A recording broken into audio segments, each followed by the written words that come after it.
Hoy vamos a ver el mundo indígena y el imperio portugués. Águas passadas do rio, meu sono vazio, não vão acordar.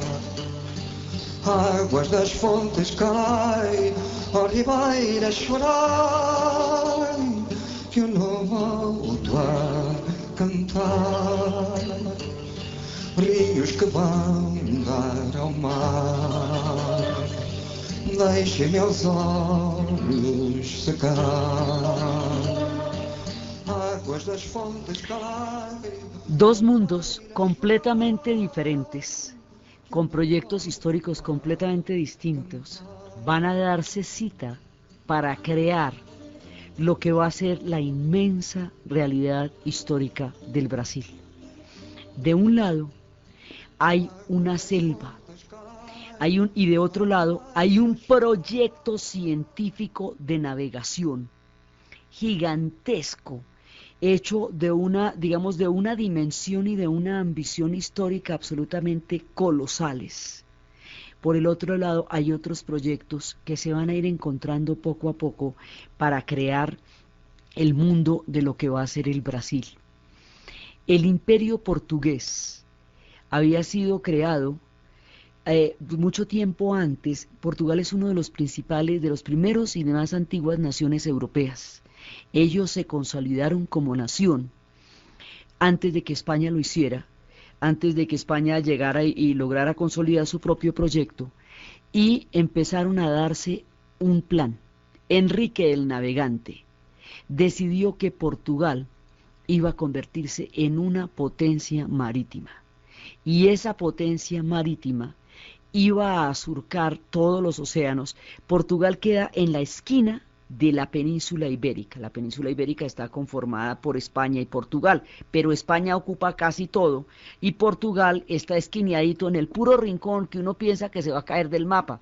Entonces, enfrente tienen el gran océano, y ese océano gigantesco va a ser el universo de los portugueses. Los portugueses van a crear un imperio con reciprocidad, es decir, un imperio en el cual ellos permanentemente regresen a Portugal, porque usted puede hacer un imperio donde mucha parte de su población se vaya y no vaya a regresar, y si no regresa, pues significa que otra parte de esa cultura tendrá un desarrollo histórico diferente. Pero la reciprocidad quiere decir que el fundamento de toda la empresa de navegantes era que ellos tenían que regresar a Portugal y nutrirse de las cosas que fueran encontrando en su paso por el mundo. Entonces, Enrique el Navegante pone una escuela. El tipo además nunca navegó ni nada. Lo que tenía era la visión histórica, el romance del mar. Creó la escuela de navegantes, y esta gente se van a volver los navegantes más tremendos del mundo. Ellos, como parte de la península ibérica, tuvieron mucho tiempo contacto con los árabes, con los íberos, con cualquier cantidad de pueblos, conocieron el mundo de los árabes antes y todo eso, y tuvieron experiencias de muchos pueblos antes de formar el suyo propio. Cuando ellos empiezan a hacer semejante imperio, ellos van a desarrollar muchísimo el astrolabio, van a desarrollar una forma de una nave ligera, capaz de surcar grandes distancias marítimas, que va a ser muy famosa y muy conocida y se le llama la carabela. Entonces ellos van a desarrollar la carabela, ellos van a desarrollar el concepto de meridianos y paralelos, es decir, van a establecer cuadrantes a través de los cuales usted pueda medir las distancias en el mar y en la tierra, no solamente a nivel de leguas, ni de por allá ni de por acá, sino que es que usted tenga realmente patrones de medida en la cabeza. Como los meridianos y los paralelos son líneas imaginarias, pues ellos empiezan a crear estas líneas imaginarias a través de las cuales se pueden orientar, y esto se va volviendo un proyecto científico de una envergadura gigantesca. Esto es un propósito de una nación en el cual están empeñados absolutamente todos, donde todo el pueblo portugués está metido en ello. Esto no es el producto de una aventura o el producto de un azar, o esto es el resultado de un estudio científico y de un propósito y de un propósito histórico fundamental. Ellos eran de los más grandes navegantes y pues en el Mediterráneo compitieron en una época con los genoveses y con los venecianos. Por eso cuando Colón le llegó con el cuento del proyecto a ellos, ellos no le paran bolas porque desde su conocimiento eso no era viable, el mundo no era así de chiquito, era mucho más grande como ellos ya lo habían recorrido. Entonces solamente se lo compraba quien no tuviera una idea de la navegación. Entonces empieza esta gente todo su proyecto y su proyecto va a ser gigantesco, ellos van a crear factorías. Las factorías, como llaman ellos, son puntos de comercio en donde usted hace una fortificación alrededor del punto de comercio para garantizar la protección del producto. Sí, eso es todo. Pero y es un imperio costero que va bordeando y prácticamente va bordeando el mundo. Entonces, ellos iban a explorar, iban a buscar mucho las maderas, porque las maderas pues son indispensables para un pueblo de navegantes y de astilleros y de constructores. Y ellos le van a llegar al Cabo de la Buena Esperanza, van a llegar a Calcuta, van a llegar a todas partes, van a llegar a Goa, al Estrecho de Hormuz, a Ceilán, van a llegar a las Islas Molucas, a Macao, a China, van a llegar a todos lados. O sea, el imperio portugués en un momento dado bordea toda la costa africana occidental.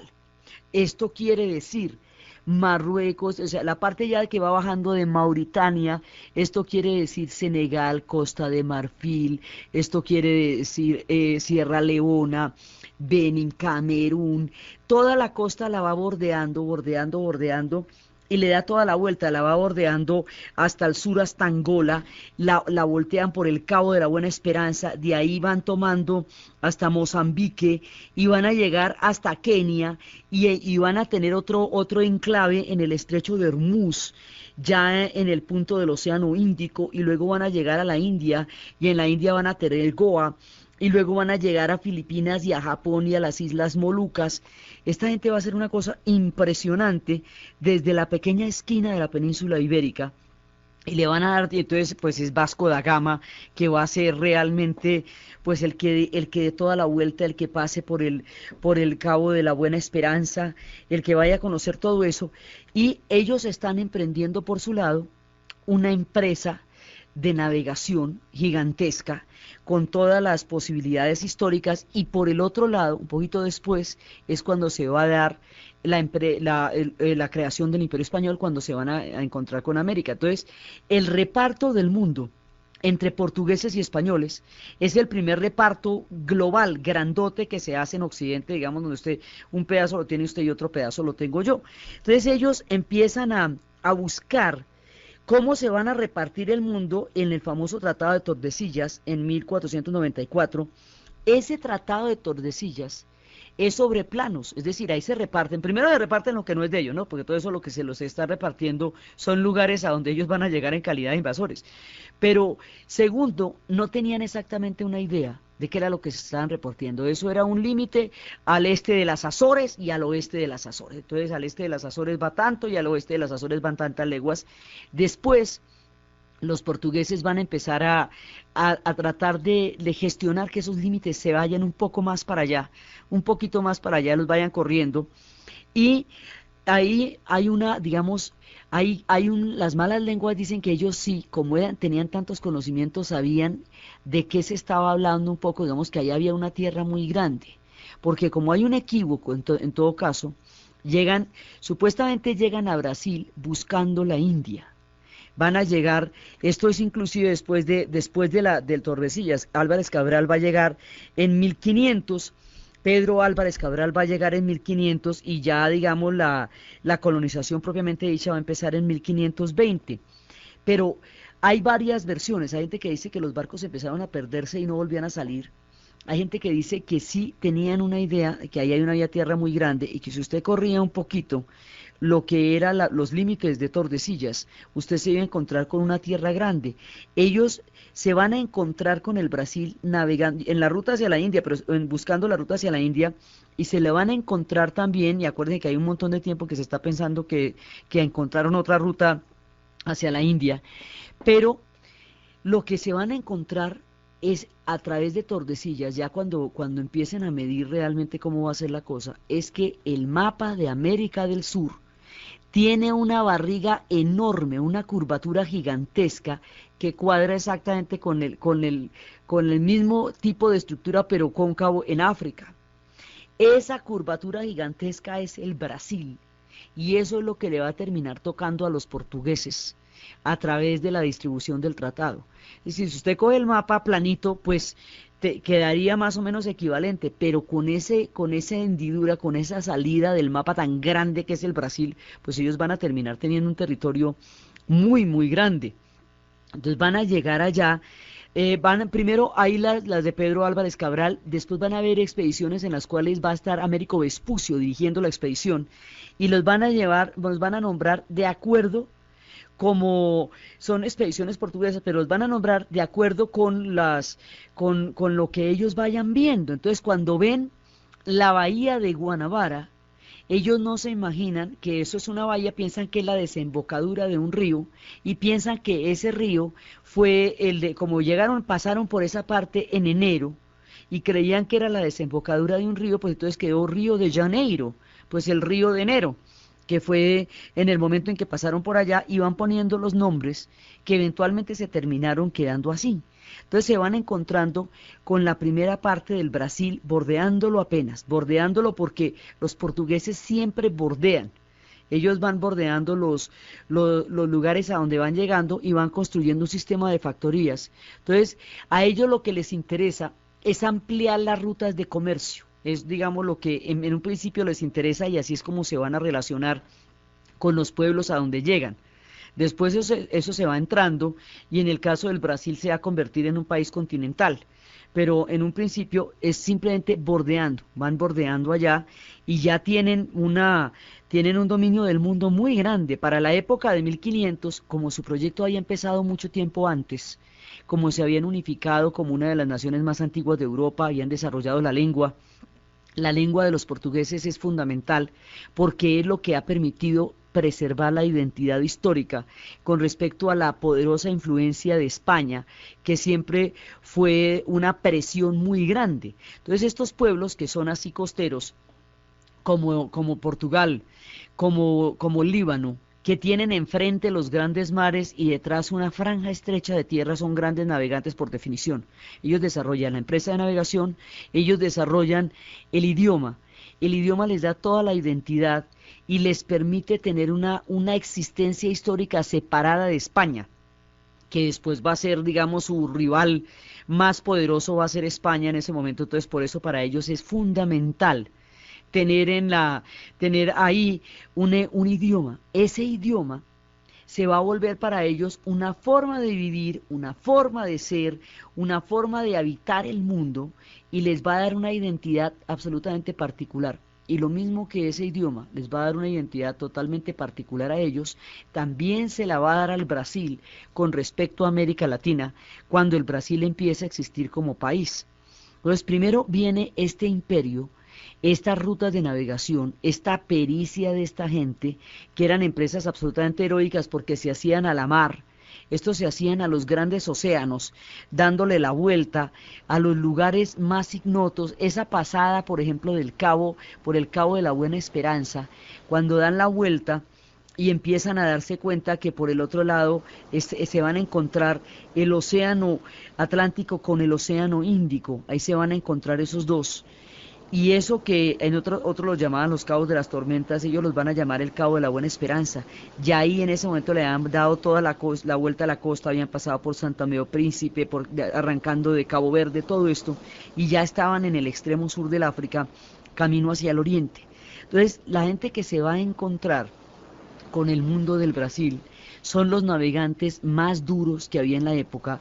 A ellos les cabía el océano en la cabeza, les cabían los meridianos, les cabían los paralelos, les cabía todo un estudio, una preparación, un proyecto de grandes dimensiones. Digamos, esto es un plan gigantesco y a largo plazo para conquistar los mares del mundo desde una esquina pequeñísima, pequeñísima de lo que era la península ibérica. Los grandes navegantes portugueses van a llegar a los lugares más increíbles, con las empresas más arriesgadas, eran los más osados. Cuando Vasco da Gama le dan el honor de esa expedición, se lo habían dado al padre y el padre muere y el hijo decide tomar el honor y el peligro de hacer en la empresa de navegación que los va a llevar que los va a llevar a dar toda la vuelta al Océano Índico y que los va a llevar hacia las rutas del África, hacia las rutas de la India. Entonces, dentro de este proyecto global, gigantesco, de unas proporciones y de una ambición increíble, se van a encontrar con el Brasil. Se lo van a encontrar en un principio, dicen que por azar, en otro principio dicen que buscando la India, pero se lo van a encontrar, Pedro Álvarez Cabral se lo va a encontrar. De una vez cuando lo encuentra eso ya está repartido, ¿cierto? Porque las zonas de influencia habían quedado delimitadas, no claramente porque ese tratado tiene muchas interpretaciones y esas interpretaciones son parte de todas las geografías que se han corrido, pero en lo fundamental ahí hay una delimitación por lo menos provisional de lo que va a ser ese mundo del imperio portugués. Entonces, como los portugueses son navegantes y son constructores de barcos, la madera es fundamental para ellos.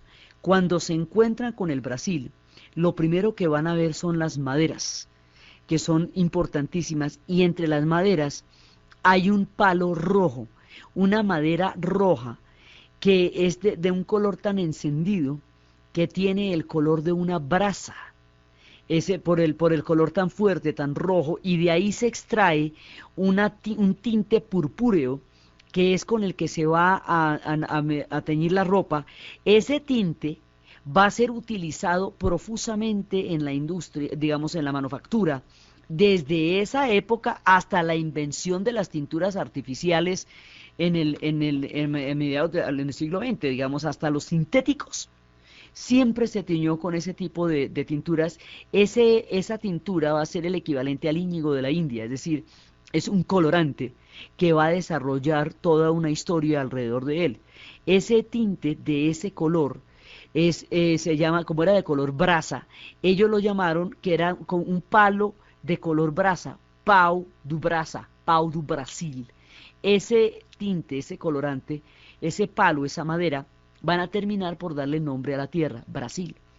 Entonces empiezan por buscar estas maderas.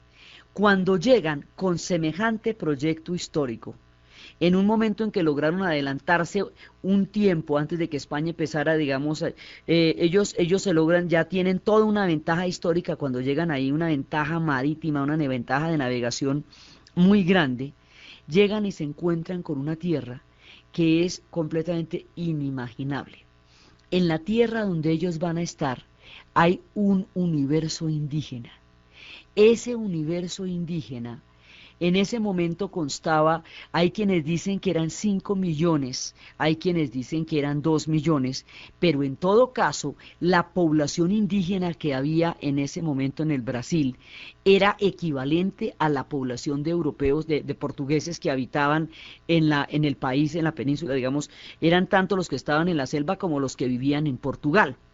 Entonces lo que pasa es que los portugueses llegan además y se los van a encontrar. Al principio, cuando se los encuentran, otra vez cae esta maldición tan terrible. Los manis habían pensado que era el retorno de una tribu de sanadores que daba la vuelta por las costas. Entonces creía que era una tribu de sanadores y que había llegado el turno en que llegaran a la comunidad. Cuando llegan allá, pues no son la tribu de sanadores, les pasa lo mismo que le pasó a la gente a los aztecas cuando estaban esperando el regreso cuando estaban esperando el regreso de Quetzalcóatl. En el momento en que estaban esperando el regreso de Quetzalcóatl, ahí lo que va a llegar es Cortés. Entonces hay mitos de retorno, ya sea de sanadores o ya sea de dioses, que van a ser considerados como parte de un universo amable que ellos están esperando. En ese momento, cuando eso sucede, están llegando los portugueses en el caso del Brasil y están llegando los españoles en el caso de México, y lo que viene ahí es la destrucción. Entonces, este proyecto tan grande de navegación, digamos, tan científico y tan romántico a la vez, tan lleno de esperanzas y de horizontes, desde el punto de vista portugués, es absolutamente grandioso, porque es una de las empresas de navegación más organizadas, más osadas, más preparadas de las que se haya tenido noticia. Es una hazaña, es una verdadera odisea, y viene de un pueblo que ha venido madurando su experiencia histórica hasta hacerla desbordar en un proyecto global. Entonces hay una grandiosidad, digamos, de imperio y de proyecto detrás de todo esto, pero el universo a donde llegan tiene su propia grandiosidad y su propia cosmogonía, y en esa cosmogonía en toda esa mirada del cosmos, esta grandiosidad portuguesa se convierte en una tragedia, porque va a destruir o a mellar en una gran medida un mundo que se regía con otros ejes y con otros patrones completamente distintos. El encuentro entre estos dos proyectos, estas dos visiones del mundo, y la llegada de otro proyecto que viene también de otra parte, es lo que vamos a continuar viendo después de la pausa. Olha, enfia a carapuça, mas não compres o velho fato de ananás. O estilo não se empresta em nada, tem sentido a tua falta, meu papuça. Se podes ou não podes, tanto faz. Se podes ou não podes, tanto faz.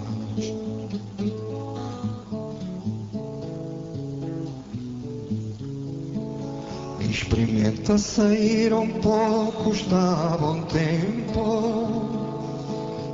Narra a vida para os ninhos, meu rapaz.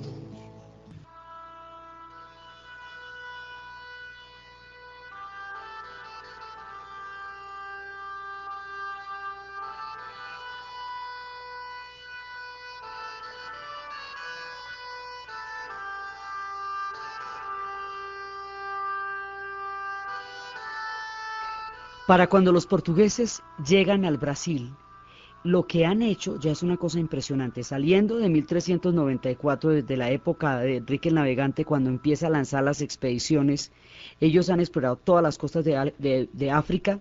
Ellos han entrado en Madeira, al Cabo Bojador, a las islas de Cabo Verde en 1445. Bartolomé Díaz dobla el Cabo de la Buena Esperanza, abre la ruta hacia las Indias por el África Oriental. Esa ruta la usa Vasco de Gama cuando va a llegar a las Indias en 1498. Luego le quitan a los musulmanes el monopolio que tenían en Oriente y Occidente para importar especias. Luego van al Albuquerque, a Goa, y se apoderan y someten a Málaga, y luego van a Indonesia hasta Timor, hasta las islas de Timor, Indonesia al otro lado. Van hasta Cantón, ocupan la isla de Macao y luego empiezan a poner las sucursales. O sea que para 1500, ya cuando se han tomado el Brasil, ya había empezado todo este proyecto. Entonces esto va a entrar dentro del contexto que es toda esa ruta de navegantes. Y van a llegar a un pueblo, a una cantidad de pueblos y de cosmovisiones completamente diferentes, donde dicen que el padre primero de los guaraníes se irguió en la oscuridad, iluminado por los reflejos de su propio corazón, y creó las llamas y la tenue neblina, creó el amor y no tenía quien dárselo, creó el lenguaje, pero no había quien lo escuchara. Entonces encomendó a las divinidades que construyeran un mundo y que se hicieran cargo del fuego, la niebla, la lluvia y el viento, y les entregó la música y las palabras del himno sagrado para que dieran vida a las mujeres y a los hombres. Así el amor se hizo comunión, el lenguaje cobró vida y el Padre primero redimió su soledad. Él acompaña a los hombres y a las mujeres que caminan y cantan. Ya estamos pisando esta tierra, ya estamos pisando esta tierra reluciente.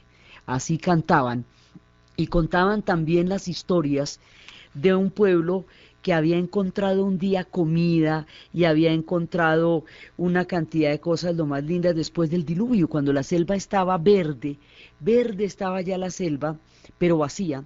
Un sobreviviente arrojaba sus flechas a través de los árboles y las flechas atravesaban nada más que sombras y follaje. Al anochecer, al cabo de mucho caminar, buscando al sobreviviente, regresó a su refugio y encontró carne asada, tortas de mandioca. Lo mismo ocurrió al día siguiente y al otro día también volvió y pasó lo mismo. Él había desesperado de hambre y soledad y se preguntó a quién debía agradecerle tan buena suerte. Al amanecer se escondió y esperó. 2 papagayos llegaron desde el cielo y se posaron rápidamente sobre la tierra. Se convirtieron en mujeres, encendieron el fuego y se pusieron a cocinar. El único hombre que en ese momento estaba, eligió a la que tenía los cabellos más largos y la que lucía las plumas más altas y más colorida, la que a él le parecía pues la más bonita, la más llamativa, la más mamita, y la otra mujer, desdeñada, se alejó volando, convertida en papagayo. Entonces los indios mayas, descendientes de esta pareja original, cuando maldicen a sus antepasados, dicen que cuando sus mujeres no quieren trabajar y están gruñonas y de mal genio, dicen que la culpa la tuvo el padre original porque eligió a la inútil. Y la otra se convirtió en el padre y la madre de todos los papagayos que viven en la selva. Entonces se va creando un mundo así, un mundo basado en la alimentación de la mandioca, un mundo donde esa mandioca la van a coger y la van a convertir en un pan, en una comida, le van a quitar el veneno, que era lo que la hacía tan peligrosa, y la van a convertir en un alimento fundamental. Y con eso es que van a sobrevivir. Dicen, y cuenta la leyenda, que ningún hombre la había tocado, pero un niño creció en el vientre de la hija del jefe. Lo llamaron Mani. Pocos días después de nacer ya corría y conversaba. Desde los más remotos rincones de la selva venían a conocer al prodigioso Mani. Entonces el tipo no tenía ninguna enfermedad, el niño, ni nada, pero al cumplir un año dijo, me va a morir, y se murió. Entonces pasó un tiempo y una planta que jamás habían visto brotó de la sepultura del niño de Mani, que la madre regaba cada mañana. La planta creció, floreció, dio frutos. Los pájaros que la picoteaban andaban y luego daban tumbos por el aire, aleteando en espirales locas y cantando como nunca. Un día la tierra se abrió donde Mani yacía. El jefe hundió la mano y arrancó una raíz grande y carnosa que rayó con una piedra, hizo una pasta, la exprimió y al amor del fuego coció pan para todo el mundo. Nombraron Mani Oca a esa raíz, es decir, casa de Mani. Y mandioca es el nombre que tiene la yuca en la cuenca amazónica y en otros lugares. Esa mandioca es la base de la alimentación porque tiene una característica muy positiva y es que mantiene durante mucho tiempo su calor al interior, dura viva al interior de la tierra durante muchísimo tiempo y es la base de la alimentación. Entonces, alrededor de esto se fue creando una cosmovisión, una mirada sobre el mundo.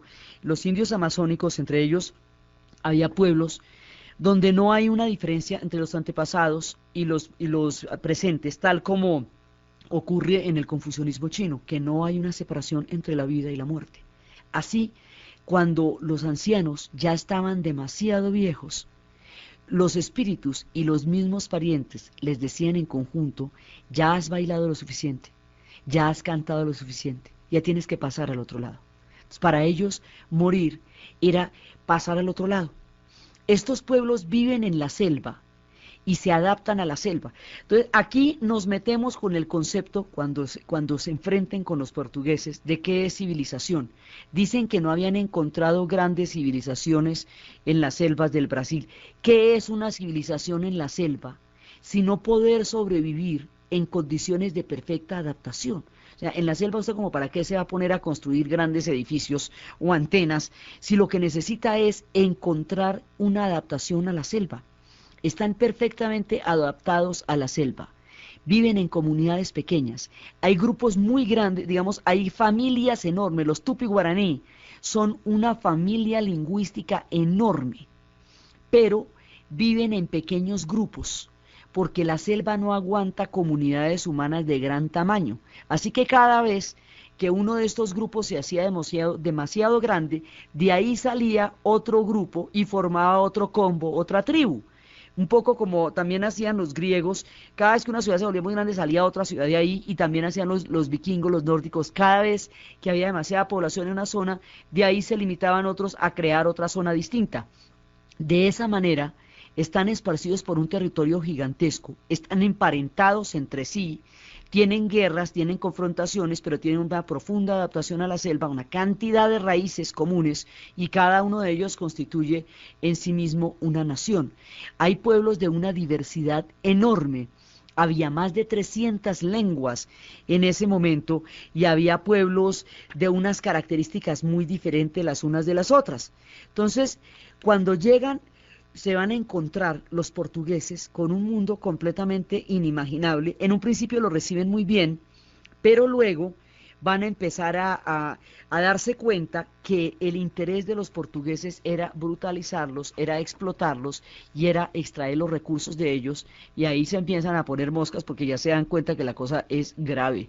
Algunos domesticarán, aprenderán con los caballos y se convertirán en jinetes, y serán unos pueblos bellísimos, bellísimos, que los comparaban con Hércules porque eran grandísimos, eran hermosos y eran altivos. Ellos van descubriendo toda esta gente, digamos, van encontrando un mundo que no se pueden imaginar, y el mundo indígena se va dando cuenta más o menos rapidito que la cosa es bastante grave, y se van esparciendo por la selva. Al meterse por la selva, cada vez más selva adentro, selva adentro, selva adentro, van a lograr que se preserve la cultura. Esto es una historia de supervivencia que arranca desde el momento en que se encuentran con los portugueses, y todavía está en condiciones de peligro, porque todavía hay reclamaciones de tierra poderosísimas, por ejemplo, entre los pueblos paranas, que cuando iban a construir la carretera transamazónica, los encontraron, los ubicaron, los diezmaron de enfermedades, y luego los llevaron a un campamento y los fueron reduciendo. Hoy por hoy están en las reclamaciones. O sea, el proceso de reclamación y el proceso de supervivencia y el proceso de asentamiento todavía se está dando en el Brasil. Esto es una resistencia larguísima. Entonces uno se van metiendo al interior de la selva, al interior, y el haber logrado entrar tan profundamente en la selva permitió que una parte importantísima de la cultura indígena sobreviviera lo suficiente para forjar una de las identidades importantes del Brasil. Y la lengua, digamos, el portugués que se habla en Brasil tiene muchísima raíz tupi-guaraní. Es, digamos, una base fundamental.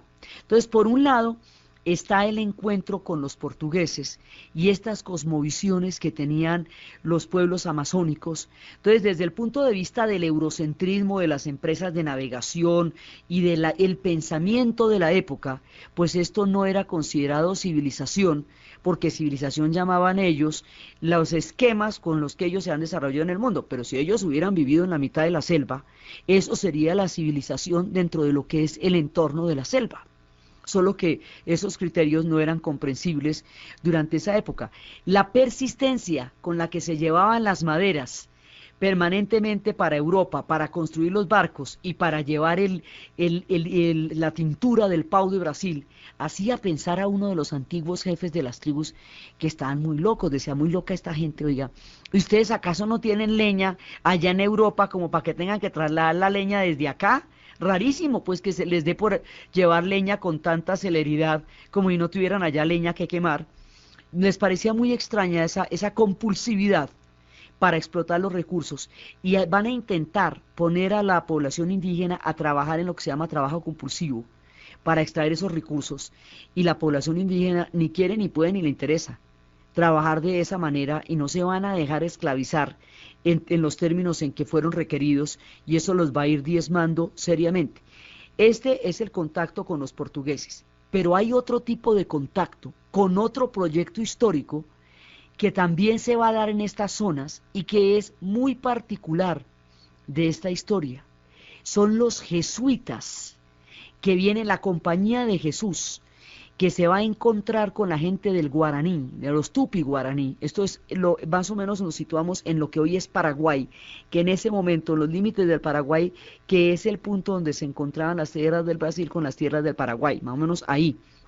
En esa zona existían pues los Guaraní, y los jesuitas van a encontrar digamos, en la inocencia de los guaraní una forma de crear un nombre nuevo, de volver a ser un cristianismo primitivo, empezando desde cero, sin toda la corrupción y la rapacidad, sin todos los vicios del hombre europeo, y le apuestan a un cristianismo primigenio como el que surgió, como el más humilde desde el punto de vista jesuita, y van a entrar con ellos en lo que se va a conocer como las misiones. Entonces las misiones es el encuentro jesuítico con los pueblos guaraníes, y ese encuentro es tremendamente polémico porque, por ejemplo, Darcy Ribeiro, de donde estamos contando muchas cosas, considera que esas misiones ayudaron a concentrar a la población indígena y hacerla más vulnerable a las enfermedades y que los domesticaron. Pero resulta que en esas misiones se dio un intercambio cultural y espiritual entre los jesuitas y entre las comunidades guaraní, como no se dio en ninguna otra parte, en ningún otro lugar de colonización. Lo que pasó ahí fue único, porque los jesuitas encontraron en ellos sujetos espirituales, sujetos. Nadie había visto en ellos sujetos, los había visto como personas brutalizables y esclavizables para sacar recursos. Los habían visto en el caso de la colonización en el norte con los ingleses. En un principio fueron acogidos por las comunidades indígenas y los salvaron a través del pavo en el Día de Acción de Gracias, y más adelante a la segunda generación se les ocurrió que lo que querían eran las tierras y que los indios eran un obstáculo para las tierras, y procedieron a un exterminio que acabó con todas las naciones indias de América del Norte, terminó llevándolos en reservaciones y les quitó absolutamente toda la tierra. Entonces en el norte la cosa es de exterminio total. En el Brasil es de explotación de los recursos. En esa explotación hay una mezcla profunda de los portugueses con los indígenas, porque llegaban solos y los portugueses se fueron mezclando con todo el mundo. Se mezclaban con la gente de Macao, con la gente de Goa, con la gente de Timor, con la gente de San Tomé. Digamos, siempre entraron en contacto y en mezclas con los pueblos a donde fueron. Entonces se van a mezclar también con los pueblos indígenas. Pero la idea de que el otro era una utilización para los recursos por los que yo voy a comerciar, que era la que tenían los europeos, eran instrumentos para comercializar lo que eran sus planes de navegación y de enriquecimiento de imperio. Para los jesuitas, las misiones eran algo completamente diferente. Para los jesuitas, las misiones eran una oportunidad espiritual única de retomar el sentido de ingenuidad y de inocencia del cristianismo, para crear una nueva comunidad que ya no tuviera los vicios que todas las demás comunidades habían desarrollado a lo largo de los siglos. Y aquí va a haber un intercambio de música, de cultura, de espiritualidad, donde los jesuitas se van a ver tan comprometidos que cuando se expulsen las misiones y cuando la misma orden, cuando ellos tengan que desalojar, ellos van a armar a los indios y van a pelear con los indios defendiendo su propio proyecto, y van a morir con ellos defendiendo su propio proyecto, enclavado en la mitad de la selva.